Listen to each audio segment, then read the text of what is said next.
ఒక BRS కోలియాకు phone చేద్దాం. పల్లె రవికుమార్ గౌడు ఏమంటాడు, ఏం చెప్తాడు, ఏంది ఏం కథ అనేది ఒక్కసారి విందాం.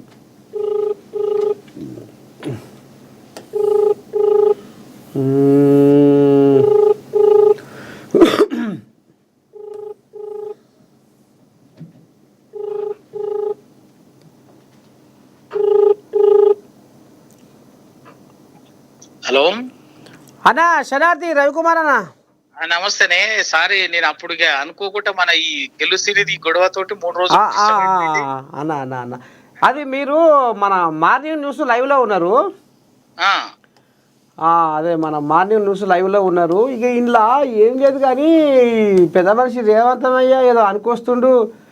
కేటీఆర్ డ్రగ్స్ బ్యాచ్ ఏదో డ్రగ్స్ అని మరి కథ నడిపిస్తుండు. ఏందే ఇది, కేటీఆర్ మిత్రుడు దుబాయ్లో చనిపోయిండు, దానికి సంబంధించిన ఫోరెన్సిక్ రిపోర్టును తెలంగాణకు తెప్పించడం,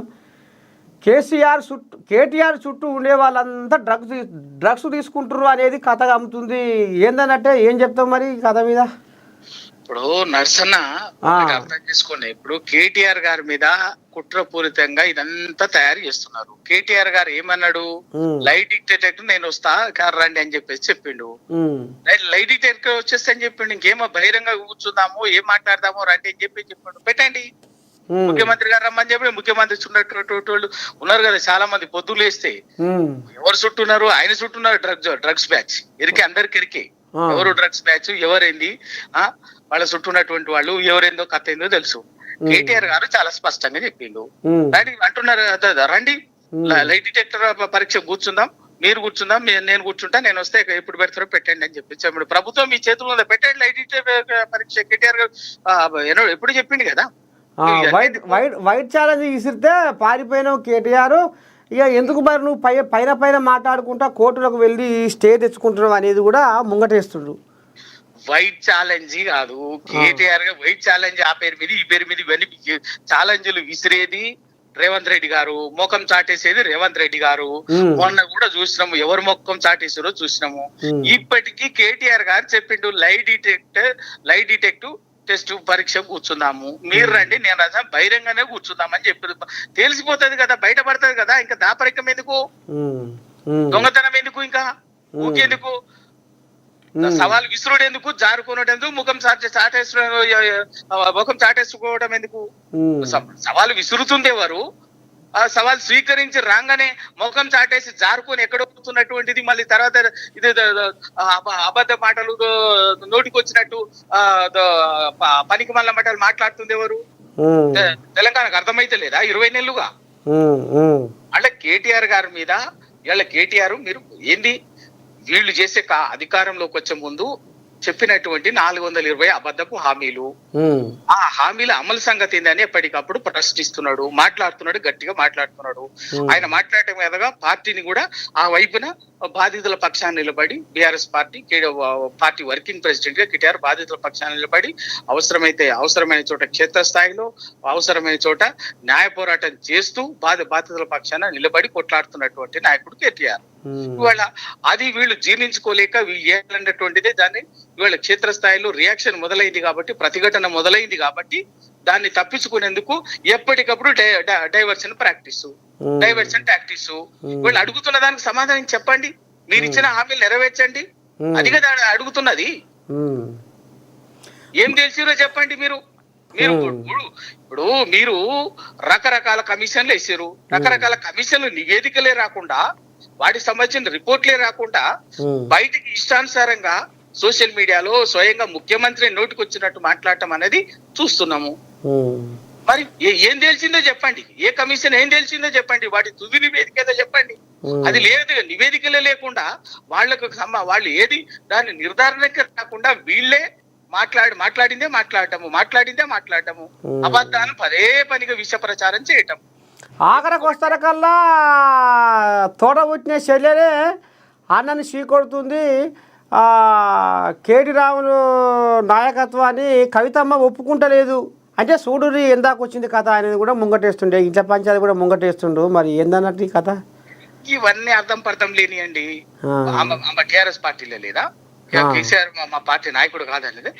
ఆమె ఒక జాగృతి నాయకురాలుగా తెలంగాణ ఉద్యమంలో ఆమె ఒక స్వీయ అస్తిత్వంతో ఎదిగినటువంటి నాయకురాలు. కొన్ని విషయాలు ఆమెకు ఒక స్పష్టమైనటువంటి ఆమెకుండేటువంటి అభిప్రాయాలు ఆమెకున్నాయి.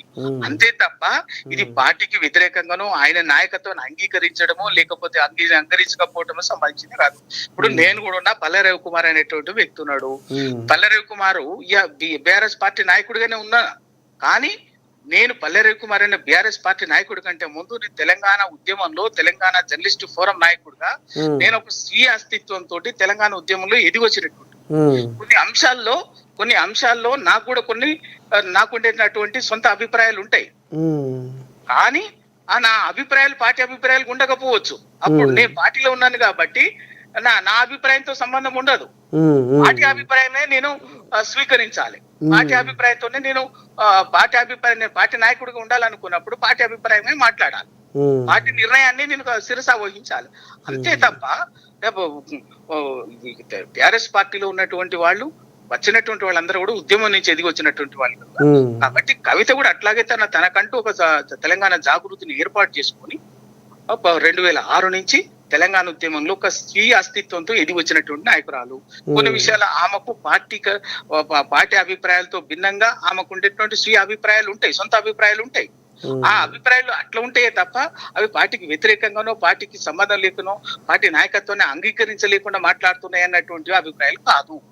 దాన్ని ఆ విధంగా వీళ్ళు చిత్రీకరించి ఏదో వీళ్ళ మధ్యన ఏదో ఉందన్నటువంటి ఒక వాతావరణాన్ని సృష్టించే ప్రయత్నమే తప్ప అసలు విషయం పక్కకు పెట్టండి. అసలు విషయం చెప్పండి.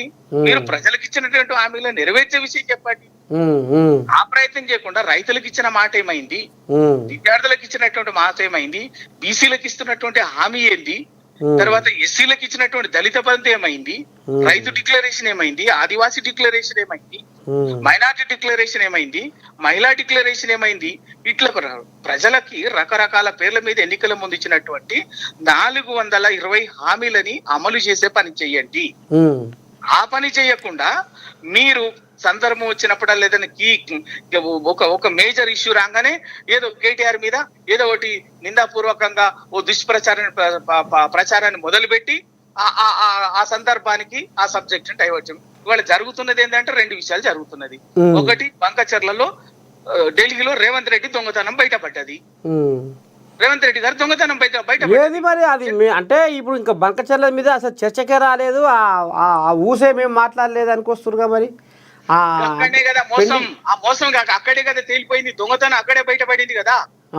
ఇంకా అందాక రాలేదు, పెండింగ్ సమస్యల వేరే నడుస్తుంది కదా అనుకొస్తుండు.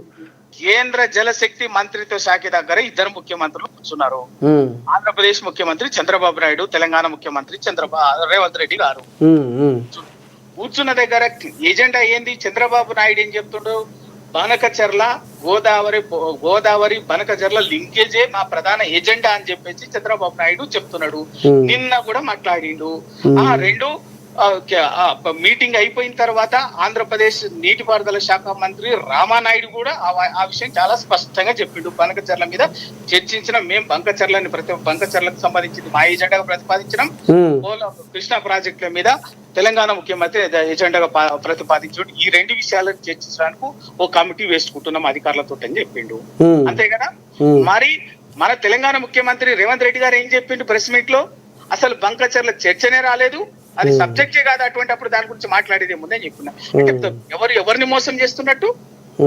తెలంగాణ ప్రజల్ని రేవంత్ రెడ్డి మోసం చేస్తున్నట్టు కదా. 2, కేంద్ర మంత్రిత్వ శాఖ జలవనరుల శాఖ జలశక్తి మంత్రి దానికి సంబంధించినటువంటి ఎజెండా మీటింగ్ మినిట్స్ ఉన్నది. ఏమైంది? ఫస్ట్ ఎజెండా ఫస్ట్ పాయింట్ ఉంది, Godavari Banakacherla agenda proposed by Andhra Pradesh chief minister. First agenda. Second, Krishna ఇది పాలమూరు ఇది తెలంగాణ. అంటే బనకచర్లకు సంబంధించి ఆంధ్రప్రదేశ్ అంత స్పష్టంగా మాట్లాడుతుంటే మీరు అది ఎజెండా అనే లేదు, సబ్జెక్టే లేదని చెప్పేసి ఎంతకాలం మోసం చేస్తారు? ఇంతకంటే పెద్ద మోసం ఏమో, ఇది ధరణ మోసం కాదా? ఒకవైపున ఆ మీటింగ్ పెట్టిందే, ఢిల్లీలో మీటింగ్ జరిగిందే బనకచర్లని క్లియర్ చేయటం కోసము. కేంద్రం ఇవాళ ఎవరికి కావాలి? ఇవాళ గోదావరి కావేరి లింకు అన్నది గోదావరి కావేరీ నదుల అనుసంధానం అనేది తెలంగాణ బీజేపీకి కావాలి, నరేంద్ర మోడీ గారికి కావాలి. గోదావరి బనకచెర్ల నది చంద్రబాబు నాయుడు గారికి కావాలి, వీళ్ళిద్దరికి కావాలి. ఈ రెండు జరగటం వల్ల నష్టపోతున్నది ఎవరు? తెలంగాణ కదా శాశ్వతంగా. జల సమాధి అవుతుంది కదా తెలంగాణ. మరి ఈ ప్రయోజనాలు కాపాడాల్సినటువంటి ముఖ్యమంత్రి లోపాయి గారికి ఇది జరగలేదని చెప్పేసి వాళ్ళకి సహకరిస్తున్నాడు తప్ప తెలంగాణ హక్కుల కోసం మాట్లాడతలేడు. పైగా మొత్తం అందరి దీని మీద మాట్లాడడం ఇదే ఎజెండా అని చెప్తే అది ఎజెండా లేదు, చర్చనే జరగలేదు అని చెప్పేసి దాటిపెట్టి తెలంగాణ ప్రజల్ని మోసం చేస్తున్నాడు తెలంగాణ ముఖ్యమంత్రి. ఇక్కడ జరుగుతున్నది, ఇక్కడ తెలంగాణలో ఉన్నది కాంగ్రెస్ ప్రభుత్వం కాదు, ముమ్మాటికి ఎన్డీఏ ప్రభుత్వం. రేవంత్ రెడ్డి కాంగ్రెస్ నాయకుడే కావచ్చు, కానీ ఎన్డీఏ ఎజెండాను అమలు చేస్తున్నాడు ఇక్కడ తెలంగాణలో. అది వాస్తవము.